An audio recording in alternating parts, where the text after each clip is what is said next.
Hello বন্ধুরা, কেমন আছো সবাই? আজ আমরা দেখব হ্যারি পটার মুভির second part, Harry Potter and the chamber of secrets.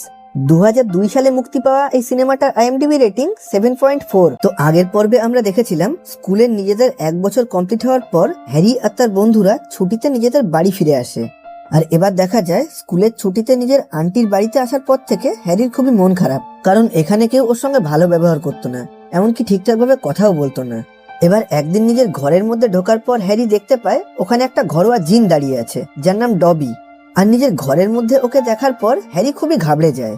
আর ওই জিনটা হ্যারিকে জানায় যে হ্যারি যেন এবছর স্কুলে না যায়, কারণ স্কুলে গেলে হ্যারির মারা যাওয়ার সম্ভাবনা আছে। কিন্তু হ্যারি উত্তর দেয় ওকে স্কুলে যেতেই হবে, কারণ এই বাড়িতে ওর নিজের বলতে কেউ নেই, আর এখানে ওর উপরে খুবই অত্যাচার করা হয়, আর ওই স্কুলটাই হলো ওর আসল বাড়ি। আর এই কথা শোনার পর ডবি হ্যারির ঘর থেকে বেরিয়ে নিচে চলে আসে, যেখানে হ্যারির আঙ্কেল আন্টি আর ওনাদের কিছু গেস্ট পার্টি করছিলেন। আর ওখানে যাওয়ার পর ডবি জাদুর সাহায্যে ওনাদের পুরো পার্টির পরিবেশটাকে নষ্ট করে দেয়। আর এটা দেখে হ্যারির আঙ্কেল মনে করেছিলেন এই কাজটা হ্যারি করেছে, সেজন্য উনি হ্যারিকে পুরোপুরি ভাবে ওর ঘরের মধ্যে বন্ধ করে দেয়, আর ঠিক করে এবছর হ্যারিকে ওর স্কুলে ফিরে যেতে দেবে না। আর এখন হ্যারি ওর ঘরের মধ্যে বন্দি হয়ে আছে, ও চাইলেও ওখান থেকে বাইরে বেরোতে পারবে না। কিন্তু দেখা যায় সেদিন রাতে রন একটা উড়ন্ত গাড়ি নিয়ে হ্যারির বাড়ির সামনে চলে আসে, আর ও হ্যারিকে ওর আঙ্কেলের বাড়ির বন্দি অবস্থা থেকে বের করে নিজের বাড়িতে নিয়ে আসে। আর ওখান থেকে হ্যারি, রন আর রনের পুরো পরিবার ওদের এই বছরের স্কুলের জিনিসপত্র কেনাকাটা করার জন্য ছুমন্তার গলিতে চলে আসে। আর এবছর রনের বোন জিনিও ওদের স্কুলে ভর্তি হবে। আর ওখানে কেনাকাটা করার সময় এদের দেখা হয় ড্র্যাকো আর ওর বাবা লুসিয়াস ম্যালফয়ের সঙ্গে। আর ওখানে ড্র্যাকো আর ওর বাবা হ্যারি আর তার বাকি বন্ধুদেরকে খুবই অপমান করছিল। আর এদের সঙ্গে কথা বলার সময় ড্র্যাকোর বাবা সবার অজান্তে জিনির কড়াইয়ের মধ্যে একটা ডায়েরি রেখে দেন। এবার ওখান থেকে কেনাকাটা করার পর ওরা স্টেশনে চলে আসে স্কুলে যাওয়ার জন্য। কিন্তু দেখা যায় বাকি সবাই ওই 9:45 নম্বর গেটের মধ্যে ঢুকে যাওয়ার পর হ্যারি আর রন যখন ওটা ঢোকার চেষ্টা করে তখন কোনো কারণে ওই স্টেশনের দরজাটা বন্ধ হয়ে যায়, আর সেজন্য ওরা নিজেদের ট্রেনটা মিস করে ফেলে। সেজন্য হ্যারি আর রন বাধ্য হয়ে নিজেদের উড়ন্ত গাড়ির সাহায্যে স্কুলে পৌঁছায়। আর ওখানে পৌঁছানোর পর এদের গাড়িটা একটা গাছের ওপরে ভেঙে পড়ে, আর সেজন্য ওখানে রনের জাদুর ছড়িটা ভেঙে যায়। এবার হ্যারি আর রনকে ওদের স্কুলের সামনে নামানোর পর ওদের গাড়িটা ভাঙাচোরা অবস্থায় একা একা জঙ্গলের মধ্যে চলে যায়। আর এবার আস্তে আস্তে ওদের সবার নতুন বছরের ক্লাস শুরু হয়ে যায়। আর আগের পর্বে হ্যারির হাতে প্রফেসর কুইরেল মারা যাওয়ার পর এখন ওনার জায়গায় নতুন একজন প্রফেসর এসছেন যার নাম প্রফেসর লকহার্ট। আর এদেরকে ক্লাস করানোর সময় উনি এই রুমের মধ্যে বেশ কয়েকটা ছোট্ট পিশাচ ছেড়ে দেন, আর তারপর এদেরকে বলে ওই পিশাচগুলোকে জাদুর সাহায্যে ধরে নিয়ে আসতে। কিন্তু কিছুক্ষণ পর ওই পিশাচগুলো সবার নিয়ন্ত্রণের বাইরে চলে যায়, এমনকি প্রফেসর নিজেও ওগুলোকে ধরতে পারছিলেন না। আর সেজন্য উনি ওই ক্লাসরুম থেকে পালিয়ে যান। কিন্তু দেখা যায় তখন হারমোয়াইনি জাদুর সাহায্যে ওই সমস্ত পিশাচগুলোকে একবারে ধরে নিয়েছে। আসলে হারমোয়াইনি এই ক্লাসের মধ্যে সবচেয়ে ভালো স্টুডেন্ট ছিল। এবার দেখা যায় একদিন ড্র্যাকো হ্যারি আর রনের সামনে হারমোয়াইনিকে বাজে কথা বলে অপমান করছিল, কারণ হারমোয়াইনির মা আর বাবা জাদু জানতো না, ওনারা সাধারণ মানুষ ছিলেন। আর ড্র্যাকো ওর সঙ্গে বাজে ব্যবহার করছে এটা দেখার পর রন নিজের জাদুর ছড়ির সাহায্যে ওকে শাস্তি দেওয়ার চেষ্টা করে। কিন্তু যেহেতু ওর ছড়িটা ভেঙে গেছিল সেজন্য ওর জাদুটা উল্টে ওর উপরেই চলে আসে।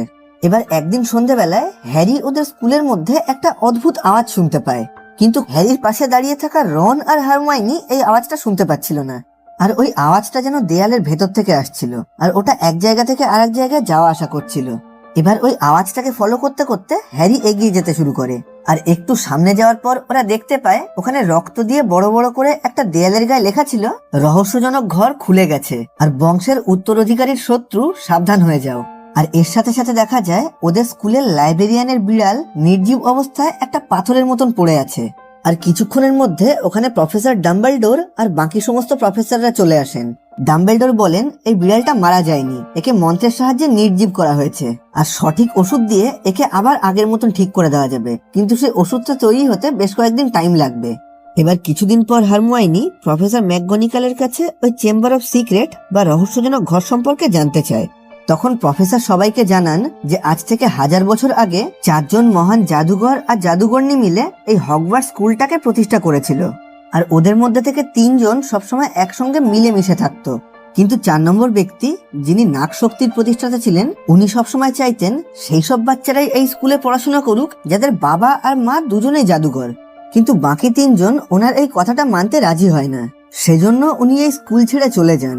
কিন্তু এখান থেকে যাওয়ার আগে উনি এই স্কুলের মধ্যে একটা গোপন ঘর বানিয়ে রাখেন, যেটাকে রহস্যজনক ঘর বা চেম্বার অফ সিক্রেট বলা হয়। আর ওই ঘরের মধ্যে একটা ভয়ঙ্কর রাক্ষসকে রেখে ওই ঘরের দরজাটা ততক্ষণের জন্য বন্ধ করে দিয়েছেন যতদিন না অবধি ওনার বংশের আসল উত্তরাধিকারী এই স্কুলের মধ্যে আসছেন। শুধুমাত্র ওনার আসল বংশধরই পারবে ওই রহস্যজনক গোপন ঘরটাকে খুলতে, যার মধ্যে ওই ভয়ঙ্কর রাক্ষসটা আছে। আর ওই ঘর থেকে বেরোনোর পর ওই রাক্ষসটা সেই সমস্ত বাচ্চাদেরকে মেরে ফেলবে যারা জাদুঘর বংশের সদস্য না, মানে যাদের বাবা আর মা কেউই জাদুঘর না। আর শুধুমাত্র নাগ শক্তির আসল বংশধরই ওই রাক্ষসটাকে নিয়ন্ত্রণ করতে পারবে। আর এসব কিছু শোনার পর হ্যারি, রন আর হারমাইনি মনে করে ড্র্যাকোই হলো নাগ শক্তির আসল বংশধর, কারণ ওর পুরো পরিবার বিগত বহু বছর ধরে নাগ শক্তি টিমের সাথেই রয়েছে। আর ড্র্যাকো সেই সমস্ত বাচ্চাদেরকে একদম সহ্য করতে পারে না যারা জাদুঘর বংশের সদস্য না। এবার ওরা তিনজন ঠিক করে যেভাবে হোক ড্র্যাকোর কাছ থেকে এটা জানতে হবে যে ও নাগ শক্তির আসল বংশধর কিনা। আর সেটা জানার জন্য ওদের বেশ কিছুটা সময় লাগবে। এবার দেখা যায় কয়েকদিন পর আবার স্কুলে কুইডিচ খেলা শুরু হয়ে গেছে। আর খেলা শুরু হওয়ার কিছুক্ষণ পর একটা লোহার ভারী উড়ন্ত বল হ্যারিকে তাড়া করতে শুরু করে, যেটা দেখে মনে হচ্ছিল হ্যারিকে মারার জন্য কেউ হয়তো ওই বলটার উপরে জাদু করেছে।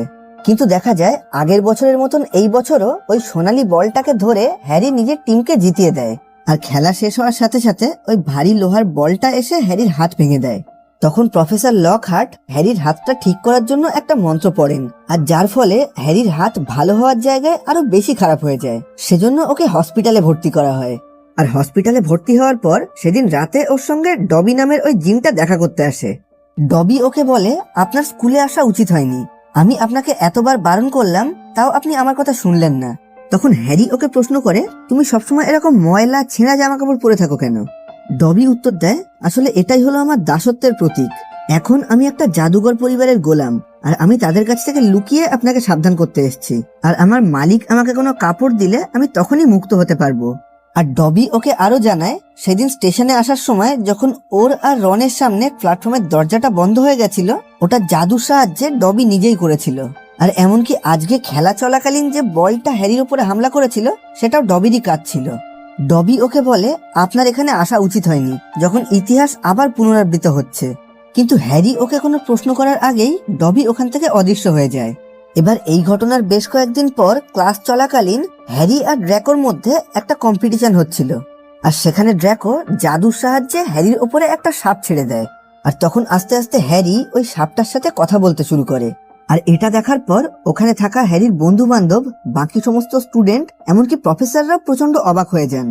এবার ওই ক্লাস থেকে বেরোনোর পর রন আর হারমাইনি হ্যারিকে বলে, তুমি যে সাপের ভাষায় কথা বলতে পারো সেটা আমাদেরকে আগে জানাওনি কেন?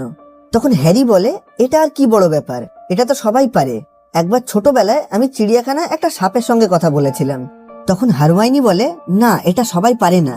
সাপের সঙ্গে কথা বলতে পারা খুবই একটা বাজে লক্ষণ, আর এটা শুধুমাত্র নাগ শক্তির বংশধররাই করতে পারে, কারণ নাগ শক্তি একজন সর্পভাষী মানুষ ছিলেন। আর এমনটাও হতে পারে যে তুমি হয়তো ওনার আসল বংশধর। তখন হ্যারি বলে, আমি কি ওখানে অন্য কোনো ভাষায় কথা বলছিলাম? কিন্তু না জেনে আমি অন্য ভাষায় কথা বলছিলাম কিভাবে? এবার ওই দিনের ওই ঘটনার পর থেকে হ্যারির ক্লাসের সমস্ত বাচ্চারা ওর দিকে সন্দেহর নজরে তাকিয়ে থাকতো। আর এই জিনিসগুলো হ্যারির একদম ভালো লাগতো না। আর এইসব কারণের জন্য একদিন ও তাড়াতাড়ি নিজের ক্লাস থেকে বাইরে বেরিয়ে আসে। আর ক্লাস থেকে বেরোনোর পর হ্যারি আবার সেই অদ্ভুত আওয়াজটা শুনতে পায়।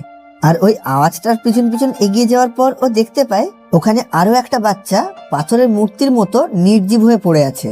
আর তখন ওখানে ওই স্কুলের লাইব্রেরিয়ান চলে আসেন। আর উনি মনে করেন এই সমস্ত কাজগুলো হ্যারিই করছে, কারণ এর আগে যখন এই ঘটনাটা প্রথমবার ঘটেছিল তখন সবার আগে ওখানে হ্যারি পৌঁছেছিল। আর আজও যখন এই ঘটনাটা ঘটেছে তখন এখানে শুধুমাত্র হ্যারি একাই ছিল। আর এজন্য হ্যারিকে প্রফেসর ডাম্বেলডোরের কাছে নিয়ে যাওয়া হয়। প্রফেসর ওকে বলে, আমি মনে করি এই কাজটা তুমি করোনি, কিন্তু তুমি কি আমার কাছ থেকে এমন কোনো কিছু লোকাচ্ছ যেটা আমার জানা উচিত? তখন হ্যারি উত্তর দেয়, না, আমি কিছুই লোকাচ্ছি না। এবার কয়েকদিন পর হারমাইনি রূপ পাল্টানোর একটা ওষুধ তৈরি করে ফেলে। আর ওই ওষুধের সাহায্যে হ্যারি আর রন ড্র্যাকোর দুটো বন্ধুর রূপ ধারণ করে ওর কাছ থেকে এটা জানার চেষ্টা করে যে ওই কি আসল নাগশক্তির বংশধর। কিন্তু ড্র্যাকোর সাথে কথা বলে জানা যায় ও এই নাগশক্তির বংশধর না। ড্র্যাকোর বাবা ওকে জানিয়েছে যে আজ থেকে 50 বছর আগে ওই রহস্যজনক ঘরটা আরো একবার খুলেছিল, আর তখন একটা স্টুডেন্ট মারাও গেছিল। আর এখন সেই একই ঘটনার পুনরাবৃত্তি হচ্ছে। এবার কয়েকদিন পর হ্যারি ওই স্কুলের মধ্যে একটা ডায়েরি খুঁজে পায়, যার উপরে লেখা ছিল টম মার্ভেলো রিডল।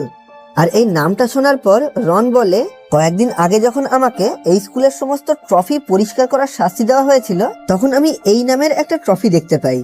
আজ থেকে 50 বছর আগে এই স্কুলের স্পেশাল সার্ভিসের জন্য টম মার্ভেলোকে একটা অ্যাওয়ার্ড দেওয়া হয়েছিল। তখন হারমাইনি বলে, তুমি কি ঠিক বলছো যে ওটা আজ থেকে 50 বছর আগের ট্রফি ছিল? কারণ আজ থেকে 50 বছর আগেই ওই রহস্যজনক ঘরের দরজাটা খোলা হয়েছিল, আর তখন ওই রাক্ষসটা একটা স্টুডেন্টকে মেরে ফেলেছিল। তার মানে যখন এই ঘটনাটা ঘটেছিল তখন টম রিডল ওখানে ছিল। তাহলে ও নিশ্চয়ই জানবে যে ওই রহস্যজনক ঘরের মধ্যে কেমন রাক্ষস রয়েছে। আর ওরা মনে করে এই ডায়েরির মধ্যে ওদের সব প্রশ্নের উত্তর লেখা আছে। কিন্তু ডায়েরিটা খোলার পর দেখা যায় পুরো ডায়েরিটাই ফাঁকা, ওর মধ্যে কোথাও কিছুই লেখা নেই। এবার সেদিন রাতে হ্যারি ওই ডায়েরিটা নিয়ে বসেছিল আর এটা দেখার চেষ্টা করছিল যে ওই ডায়েরি থেকে কোনো দরকারি তথ্য পাওয়া যায় কিনা। আর এসব কিছু করতে করতে হঠাৎ ওই ডায়েরির পাতার উপরে এক ফোঁটা কালি পড়ে যায়, আর দেখা যায় নিমেষের মধ্যে ওই কালির ফোঁটাটা ডায়েরির পাতায় মিশে গেল। এবার হ্যারি ওই ডায়েরির ওপরে লেখে, আমার নাম হ্যারি। এবার ওই ডায়েরিটায় একটা লেখা ভেসে ওঠে, হ্যালো হ্যারি, আমার নাম টম রিডল। এবার হ্যারি লেখে, তুমি কি ওই রহস্যজনক ঘর সম্পর্কে কিছু জানো? ডায়েরিটা উত্তর দেয়, হ্যাঁ আমি জানি, আর আমি তোমাকে সেটা দেখাতে পারি। এবার টম রিডলের ওই ডায়েরিটা হ্যারিকে আজ থেকে 50 বছর আগের সেই দিনে নিয়ে যায় যখন ওই রহস্যজনক ঘরটা খুলেছিল আর এই স্কুলের একজন স্টুডেন্ট মারা গেছিল। এবার ডায়েরির মধ্যে ঢোকার পর হ্যারি দেখতে পায় ওখানে টম রিডল দাঁড়িয়ে আছে, আর ওর পাশ থেকে সেই স্টুডেন্টের মৃতদেহটা নিয়ে যাওয়া হচ্ছে। এবার টম প্রফেসর ডাম্বেলডোরকে প্রশ্ন করে, স্যার এই ঘটনাটার জন্য কি স্কুল বন্ধ হয়ে যাবে? আর ডাম্বেলডোর উত্তর দেয়, হ্যাঁ এর জন্য স্কুল বন্ধ হয়ে যাবে। আর তখন টম বলে, যদি অপরাধী ধরা পড়ে যায় তাহলে? আর এরপর দেখা যায় টম ওই স্কুলের একটা বন্ধ ঘরের মধ্যে ঢুকছে, আর ওই ঘরের মধ্যে হ্যাগ্রিড ছিল। টম হ্যাগ্রিডকে বলে, এখন আমাকে বাধ্য হয়ে তোমার কথা সবাইকে জানিয়ে দিতে হবে। তুমি হয়তো কখনো আশা করোনি তোমার পোষা ওই জন্তুটা কাউকে এইভাবে মেরে ফেলবে। তখন হ্যাগ্রিড জানায়, আর্গগ এরকম করতেই পারে না, ও কারোর খুন করেনি। কিন্তু টম ওর কোনো কথাই শুনতে চায় না। ও সামনে থাকা একটা বাক্সের ওপরে জাদুর ছড়ি চালিয়ে দেয়, আর তখন ওই বাক্স থেকে একটা বড় মাকড়সা বেরিয়ে ওখান থেকে পালিয়ে যায়। আর এটা দেখার সঙ্গে সঙ্গে হ্যারি ওই ডায়েরি থেকে বাইরে বেরিয়ে আসে। আর এটা দেখে হ্যারি মনে করে হ্যাগ্রিডের পোষা ওই মাকড়সাটাই স্কুলে ওই স্টুডেন্টের খুন করেছে। আর আজ থেকে 50 বছর আগে হ্যাগ্রিডই ওই রহস্যজনক ঘরের দরজাটা খুলেছিল, আর ওই তাহলে নাগশক্তির আসল বংশধর। এবার হ্যারি এই কথাটা রন আর হারমাইনিকে জানায়, আর ওরা তিনজন ঠিক করে যেহেতু হ্যাগ্রিড ওদের খুব ভালো একজন বন্ধু, তাই ওরা হ্যাগ্রিডের সঙ্গে এই ব্যাপারটা নিয়ে সামনাসামনি আলোচনা করবে। এবার পরের দিন সকালে দেখা যায় কেউ একজন হ্যারির রুম থেকে টম রিডলের ওই ডায়েরিটা চুরি করে নিয়েছে। আর ঠিক তার পরের দিন দেখা যায় অন্য স্টুডেন্টদের মতন হারমাইনিও একটা নির্জীব পাথর তৈরি হয়ে গেছে। আর হারমাইনিকে ওই অবস্থায় দেখার পর হ্যারি আর রন ঠিক করে হ্যাগ্রিডের সঙ্গে এই ব্যাপারটা নিয়ে এখনই আলোচনা করতে হবে। সেজন্য ওরা দুজন মিলে হ্যারির অদৃশ্য চাদর ব্যবহার করে হ্যাগ্রিডের বাড়িতে পৌঁছে যায়, আর তারপর ওকে প্রশ্ন করে, তুমি কি ওই রহস্যজনক ঘর সম্পর্কে কিছু জানো? আর হ্যাগ্রিড ওদেরকে কিছু উত্তর দেওয়ার আগেই ওখানে হেডমাস্টার ডাম্বেলডোর আর কর্নেলিয়াস ফাজ নামের একজন জাদু মন্ত্রী চলে আসেন। যেহেতু বিগত কয়েকদিন ধরে এই স্কুলে অনেক বাচ্চার উপরেই হামলা করা হয়েছে, সেজন্য জাদু মন্ত্রণালয় থেকে ফাজকে এই স্কুলে পাঠানো হয়েছে। আর উনি হ্যাগ্রিডকে এখান থেকে অ্যাজকাবান জেলে নিয়ে যাওয়ার জন্য এসেছেন, কারণ হ্যাগ্রিডের পুরনো ইতিহাস একটু খারাপ ছিল। আজ থেকে 50 বছর আগে এই স্কুলে যখন একই ঘটনা ঘটেছিল, তখন সবাই হ্যাগ্রিড আর ওর পোষা মাকড়সা আর্গগকে সন্দেহ করেছিল। আর সেজন্য সবার মনে হয় বর্তমানে যেগুলো ঘটছে তার জন্য হয়তো হ্যাগ্রিডই দায়ী। আর কিছুক্ষণ পর ওখানে ড্র্যাকোর বাবা লুসিয়াস ম্যালফয় চলে আসেন। আর লুসিয়াস এই স্কুল কাউন্সিলের একজন বোর্ড মেম্বার ছিলেন। আর ও হেডমাস্টার ডাম্বেলডোরকে জানায়, আমি আপনাকে খোঁজার জন্য স্কুলে গেছিলাম, আর ওখান থেকে জানতে পারলাম আপনি এখানে আছেন। আর তারপর ডাম্বেলডোরের হাতে একটা কাগজ দিয়ে বলেন, আপনাকে এই স্কুল থেকে সাসপেন্ড করা হলো। এই কাগজে স্কুলের সমস্ত বোর্ড মেম্বারের সিগনেচার রয়েছে। যেহেতু এই স্কুলে বাচ্চাদের উপরে এত হামলা হচ্ছে আর আপনি সেই ব্যাপারে কিছু করতে পারছেন না, তাই স্কুলের সমস্ত বোর্ড মেম্বার চায় আপনার জায়গায় অন্য কেউ দায়িত্বে আসুক। এবার যখন এই ঘটনাগুলো ঘটছিল তখন হ্যারি আর রন নিজেদের অদৃশ্য চাদরের আড়াল থেকে সবকিছু দেখছিল। এবার হ্যাগ্রিডকে যখন ওখান থেকে জেলে নিয়ে যাওয়া হচ্ছিল, তখন ও হ্যারি আর রনের উদ্দেশ্যে বলে, যদি কেউ কিছু জানতে চায় তাহলে তাদেরকে মাকড়সার পিছন পিছন যেতে হবে, আর ওখান থেকে ওরা নিজেদের প্রশ্নের উত্তর পেয়ে যাবে। এবার সবাই ওই ঘর থেকে বেরিয়ে যাওয়ার পর হ্যারি আর রন লক্ষ্য করে ওই ঘর থেকে বেশ কয়েকটা মাকড়সা জঙ্গলের দিকে এগিয়ে যাচ্ছে। আর ওই মাকড়সাগুলোকে ধাওয়া করতে করতে এরা জঙ্গলের মধ্যে একটা গুহার ভেতরে চলে আসে। আর ওখানে যাওয়ার পর এরা দেখতে পায় হ্যাগ্রিডের পোষা অ্যারাগগ নামের সেই মাকড়সাটা ওখানে রয়েছে, যে 50 বছর আগে এদের স্কুল থেকে পালিয়ে এসেছিল। আর এখন দেখা যায় ওই মাকড়সাটা বিশাল বড় হয়ে গেছে আর ও কথা বলতে পারে। ও হ্যারি আর রনকে জানায় যে হ্যাগ্রিড নির্দোষ আর ও কখনোই ওই রহস্যজনক ঘরের দরজা খোলেনি, ওটা অন্য কেউ ছিল। আর তার সাথে এটাও জানায় যে তখন যে স্টুডেন্টটা মারা গেছিল তাকে আমি মারিনি। ওই ঘরের মধ্যে আরো একটা বিশাল বড় জন্তু রয়েছে আর ওর জন্ম ওই ঘরের মধ্যেই হয়েছে। আর এটা শোনার পর ওরা বুঝতে পারে হ্যাগ্রিড তাহলে সত্যিই নির্দোষ, আসল অপরাধী অন্য কেউ। এবার বেশ কয়েকদিন পর ওরা হসপিটালে হারমাইনিকে দেখতে যায়। আর ওখানে হ্যারি খেয়াল করে হারমাইনির হাতের মধ্যে একটা কাগজের টুকরো আছে। আর ওই কাগজের মধ্যে রহস্যজনক ঘরের ভয়ানক জন্তু সম্পর্কে সবকিছু লেখা আছে। আর ওখান থেকে এরা দুজন জানতে পারে ওই ঘরের মধ্যে একটা বিশাল বড় সাপ আছে, যে এখন এই স্কুলের বাচ্চাদের উপরে হামলা করে বেড়াচ্ছে। আর ওই সাপটা হলো এই পৃথিবীর সবচেয়ে ভয়ঙ্কর জীব, ও কয়েকশো বছর বাঁচতে পারে। আর যদি কেউ ওর চোখের দিকে তাকায় তাহলে সে তখনই ওখানে মারা যাবে। তখন রন বলে যদি তেমনটাই হয় তাহলে হারমাইনি আর বাকি বাচ্চারা মারা না গিয়ে নির্জীব পাথরের মতন হয়ে গেল কিভাবে।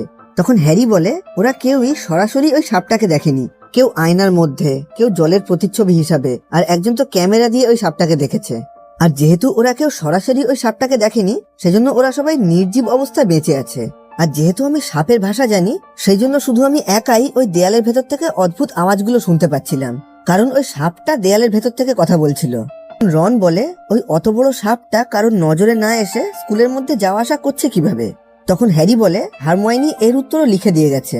আর ওই কাগজের নিচে লেখা ছিল পাইপস, মানে ওই সাপটা এই স্কুলের জলের পাইপের মধ্যে দিয়ে যাওয়া আসা করে। এবার দেখা যায় সেদিন রাতে ওই জন্তুটা রনের বোন জিনিকে ওই রহস্যজনক ঘরের মধ্যে তুলে নিয়ে গেছে। আর ওখানে স্কুলের দেয়ালের গায়ে রক্ত দিয়ে লেখা ছিল ওর কঙ্কাল সারা জীবনের জন্য ওই ঘরের মধ্যে আটকে থাকবে।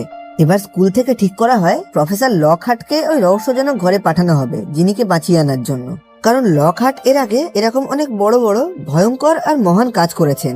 এবার হ্যারি আর রন ঠিক করে ওরা দুজন ওই সাপ সম্পর্কে যা কিছু তথ্য জানে সেটা লকহার্টকে জানিয়ে দেবে, যাতে ওই সাপের সাথে লড়াই করতে ওনার একটু সুবিধা হয়। কিন্তু ওনার ঘরের মধ্যে যাওয়ার পর এরা দুজন দেখতে পায় লকহার্ট ওখান থেকে পালিয়ে যাওয়ার চেষ্টা করছিল। আর উনি এখান থেকে কেন পালাচ্ছেন সেটা জানতে চাইলে উনি বলেন আমি জীবনে কখনোই কোনো মহান কাজ করিনি, আমার লেখা বইতে আমি সবকিছু মিথ্যে কথা লিখেছি, আর সেজন্যই এই স্কুলে আমাকে চাকরি দেওয়া হয়েছে। আর এটা শোনার পর হ্যারি আর রন ওনাকে ওখান থেকে পালাতে দেয় না আর নিজেদের সঙ্গে জোর করে ধরে নিয়ে যায়। এবার ওরা তিনজন স্কুলের একটা পরিত্যক্ত বাথরুমে যায়। আর এখানেই 50 বছর আগে ওই জন্তুটার জন্য একটা স্টুডেন্ট মারা গেছিল। এবার ওখানে রন হ্যারিকে বলে তুমি এখানে সাপের ভাষায় কোনো কথা বলো, তাহলে হয়তো ওই গোপন দরজাটা কোনোভাবে খুলে যেতে পারে। আর ওর কথা শুনে হ্যারি তেমনটাই করে। আর দেখা যায় ওখান থেকে একটা গোপন দরজা খুলে আসছে আর এরা তিনজন ওই দরজা দিয়ে ভিতরে ঢুকে যায়। আর ভিতরে যাওয়ার পর ওরা দেখতে পায় ওখানে 50 থেকে 60 ফুট লম্বা একটা বিশাল বড় সাপের খোলস রয়েছে। আর এসব কিছু চলাকালীন প্রফেসর লকহার্ট রনের কাছ থেকে ও জাদুর ছড়িটা কেড়ে নেয় আর ওই ছড়ি দিয়ে ওদের উপরে হামলা করে ওখান থেকে পালিয়ে যাওয়ার চেষ্টা করেন। কিন্তু যেহেতু রনের ছড়িটা আগে থেকেই ভেঙে গেছিল তাই প্রফেসরের জাদু উল্টে ওনার উপরেই চলে আসে আর ওখানে একটা ছোট্ট বিস্ফোরণ হয়। আর সেজন্য বেশ কিছু পাথরের টুকরো পড়ে ওই রাস্তাটা বন্ধ হয়ে যায়। আর এখন রন ওই পাথরের বাইরের দিকে ছিল, সেজন্য হ্যারিকে এখান থেকে একাই ভেতরে যেতে হয়। আর ওই ঘরটার ভেতরে ঢোকার পর হ্যারি দেখতে পায় ওখানে বাকি স্টুডেন্টদের মতন জিনিও নিস্তেজ অবস্থায় পড়ে আছে। এবার জিনির কাছে যাওয়ার পর ওখানে টম রিডল চলে আসে। হ্যারি ওকে প্রশ্ন করে তুমি কি ভূত? তখন টম উত্তর দেয় না, আমি হলাম একটা স্মৃতি, আর আমি বিগত 50 বছর ধরে নিজেকে ওই ডায়েরির মধ্যে সংরক্ষিত করে রেখেছিলাম। আর হ্যারির সাথে কথা বলতে বলতে হ্যারির জাদুর ছড়িটা ও নিজের কাছে লুকিয়ে রাখে। এবার ও হ্যারিকে জানায় যে এতদিন ধরে আমি নিজের ডায়েরির সাহায্যে জিনিকে বশ করে রেখেছিলাম আর জিনিকে দিয়েই স্কুলের দেয়ালে আমি ওই মেসেজগুলো লেখাচ্ছিলাম। আর এখন আস্তে আস্তে জিনি যত দুর্বল হয়ে মারা যাবে আমি তত বেশি শক্তিশালী হয়ে উঠবো, আর তারপর এই ডায়েরি থেকে বেরিয়ে আবার নিজের আসল জীবন ফিরে পাবো। ও বলে আমি তোমার ভরসা জেতার চেষ্টা করছিলাম, আর সেজন্যই আমি ডায়েরির সাহায্যে তোমাকে দেখিয়েছিলাম কিভাবে আজ থেকে 50 বছর আগে হ্যাগ্রিডস ধরা পড়েছিল, কিন্তু তখন আসলে ওই কাজটা আমি করেছিলাম আর আমি হ্যাগ্রিডসকে ইচ্ছা করে ফাঁসিয়েছিলাম। কিন্তু এই ঘটনার পর থেকে স্কুলের পাহারাদারি খুবই বেড়ে যায়, সেজন্য আমি এই ঘরের দরজাটাকে আর বেশি খুলতে পারতাম না। আর সেজন্য আমি কয়েক বছরের জন্য সবকিছু শান্ত করে দিয়ে নিজেকে একটা ডায়েরির মধ্যে বন্ধ করে দিলাম, যাতে বেশ কয়েক বছর পর অন্য কাউকে ওই ডায়েরি দিয়ে বশ করে তাকে দিয়ে আমার নিজের কাজগুলো করাতে পারি। আর ও হ্যারিকে আরো জানায় যে ওই হলো নাগশক্তির আসল বংশধর, আর ও আসলে আর কেউ না, ও হলো লর্ড ভলডেমর্ট। এবার এই কথাগুলো বলার পর টম ওই ঘরের ভেতর থেকে সেই বড় সাপটাকে ডেকে আনে হ্যারিকে মারার জন্য। আর হ্যারি যদি এখন ওই সাপটার চোখের দিকে তাকায় তাহলে হ্যারি সঙ্গে সঙ্গেই মারা যাবে। কিন্তু তখন হঠাৎ ওখানে হেডমাস্টার ডাম্বেলডোরের একটা জাদুগরি পাখি চলে আসে, আর ওখানে আসার পর ও হ্যারিকে একটা জাদুগরি টুপি দেয়, আর তারপর ওই সাপটার চোখ দুটো নষ্ট করে দেয়, যাতে হ্যারি ওই সাপটার দিকে তাকিয়ে ওর সাথে ভালোভাবে লড়াই করতে পারে। এবার দেখা যায় ওই জাদুগরি টুপির মধ্যে থেকে একটা তরোয়াল বেরিয়ে আসছে, আর হ্যারি ওই তরোয়ালটা নিয়ে বহু কষ্টে অনেক চেষ্টা করার পর ওই বড় সাপটাকে মেরে ফেলে। কিন্তু ওই সাপটাকে মারার সময় ওর একটা বিষাক্ত দাঁত হ্যারির হাতে পুঁতে যায়, আর সেজন্য হ্যারিও এখন দুর্বল হয়ে আস্তে আস্তে মারা যেতে শুরু করেছে। এবার টম হ্যারিকে জানায়, তুমিও আর কিছুক্ষণের মধ্যে তোমার বাবা মার মতন মারা যাবে। দেখেছো একটা ছোট্ট ডায়েরি কত ভয়ানক কাজ করতে পারে? আর এটা শোনার পর হ্যারি বুঝতে পারে টমের জীবনটা এখনো ওই ডায়েরির মধ্যে আটকে আছে। আর তখন হ্যারি জিনির কাছ থেকে ওই ডায়েরিটা নিয়ে ওটাকে নষ্ট করে দেয়, আর ডায়েরিটা নষ্ট হওয়ার সাথে সাথেই টম ওখানে মারা যায়। আর টম মারা যাওয়ার পর সঙ্গে সঙ্গে জিনির জ্ঞান ফিরে আসে আর ও বেঁচে ওঠে। এবার শরীরে সাপের বিষ ঢুকে যাওয়ার জন্য হ্যারি ওখানে আস্তে আস্তে নিস্তেজ হয়ে যাচ্ছিল, আর তখন ডাম্বেলডোরের সেই পাখিটা আবার ওখানে চলে আসে, আর ও নিজের চোখের জল দিয়ে হ্যারির ওই ক্ষত জায়গাটা ঠিক করে দেয়। আসলে এই ফিনিক্স পাখির চোখের জল থেকে যে কোনো ধরনের ক্ষত সঙ্গে সঙ্গেই ঠিক হয়ে যায়, আর এখন হ্যারি আবার আগের মতন সুস্থ হয়ে ওঠে। এবার দেখা যায় হ্যারি আর রন প্রফেসর ডাম্বেলডোরের সামনে দাঁড়িয়ে আছে, আর প্রফেসর ওদেরকে বলছেন, তোমরা দুজন এই কয়েকদিনের মধ্যে স্কুলের যতগুলো নিয়ম ভেঙেছো সেগুলো তোমাদেরকে এই স্কুল থেকে বের করে দেওয়ার জন্য যথেষ্ট, কিন্তু যেহেতু তোমরা নিজেদের জীবনের ঝুঁকি নিয়ে এই স্কুলটাকে বাঁচিয়েছো তাই তোমাদেরকে আমি পুরস্কৃত করব। এবার উনি হ্যারিকে বলেন, তুমি কি জানো তুমি সাপের ভাষায় কেন কথা বলতে পারো? কারণ ভলডেমর্ট একজন সর্পভাষী ছিলেন, আর ছোটবেলায় ও যখন তোমাকে মারার চেষ্টা করেছিল তখন ভুল করে নিজের বেশ কিছুটা শক্তি ও তোমাকে দিয়ে ফেলে, আর সেজন্যই তোমার মধ্যে এমন অনেক ভালো ক্ষমতা আছে যেগুলো ভলডেমর্টের কাছে ছিল। এবার হ্যারি আর ডাম্বেলডোর যখন নিজেদের মধ্যে কথা বলছিলেন তখন ওখানে ড্র্যাকোর বাবা লুসিয়াস ম্যালফয় চলে আসেন, আর ওখানে দেখা যায় ওনার সাথে ডবি এসছে। তখন হ্যারি ওকে বলে, ও তাহলে তুমি ম্যালফয় ফ্যামিলির গোলাম? লুসিয়াস ডাম্বেলডোরকে বলেন, ও তাহলে আপনাকে আবার স্কুলে ফিরিয়ে আনা হয়েছে, আর তাহলে এখন কি আসল অপরাধী ধরা পড়লো? তখন ডাম্বেলডোর বলেন, এই ডায়েরির সাহায্যেই ওই অপরাধের কাজগুলো করা হচ্ছিল। আর এটা দেখে লুসিয়াস একটু ঘাবড়ে যায়, কারণ ছুমন্তার গলিতে উনি জিনির কড়াইয়ের মধ্যে এই ডায়েরিটাকে ইচ্ছা করে রেখেছিলেন। এবার এই কথাটা শোনার পর লুসিয়াস ওখান থেকে চলে যায়। এবার কিছুক্ষণ পর দেখা যায় হ্যারি ওই ডায়েরিটা নিয়ে লুসিয়াসের কাছে চলে আসে, আর ওকে বলে, আপনার এই ডায়েরিটা ভেতরে রয়ে গেছিল, আমি দেখতে পেয়েছিলাম, ছুমন্তার গলিতে আপনি এটা জিনির কড়াইতে রেখেছিলেন। এবার হ্যারির কাছ থেকে ওই ডায়েরিটা নেওয়ার পর ও ডবিকে ওটা দিয়ে দেয়, আর তারপর ও হ্যারিকে বলে, কিন্তু তুমি কখনোই এটা প্রমাণ করতে পারবে না যে ওই ডায়েরিটা আমি রেখেছিলাম। এবার হ্যারি ডবিকে ওই ডায়েরিটা ইশারা করে খুলতে বলে, আর ডায়েরিটা খোলার পর দেখা যায় ওর মধ্যে হ্যারির একটা মোজা ছিল, আর যেহেতু ডবির মালিক এখন ওকে একটা কাপড় দিয়েছে সেজন্য নিয়ম অনুযায়ী এখন ও পুরোপুরি মুক্ত হয়ে গেছে। আর হ্যারির এই কাজটা দেখে লুসিয়াস রেগে গিয়ে ওকে মারতে আসে, কিন্তু তখন ডবি ওকে বাঁচিয়ে দেয়। এবার দেখা যায় হারমাইনি আর বাকি স্টুডেন্টরা পুরোপুরি সুস্থ হয়ে গেছে, আর এখন ওদের স্কুলের পরিবেশটাও আবার আগের মতন হয়ে গেছে। আর সব শেষে দেখা যায় যেহেতু হ্যাগ্রিড নির্দোষ ছিল তাই ওকে অ্যাজকাবান জেল থেকে ছেড়ে দেওয়া হয়েছে, আর এখন ও স্কুলে ফেরার পর ওকে দেখে সবাই খুবই খুশি হয়। আর এখানেই হ্যারি পটারের সেকেন্ড পর্বের গল্প শেষ হয়। তো আজকের মতন এই ভিডিওটাকে এখানেই শেষ করলাম। ভিডিওটা তোমাদের কেমন লাগলো কমেন্ট বক্সে জানিও। আবার দেখা হবে নতুন কোনো ভিডিওতে।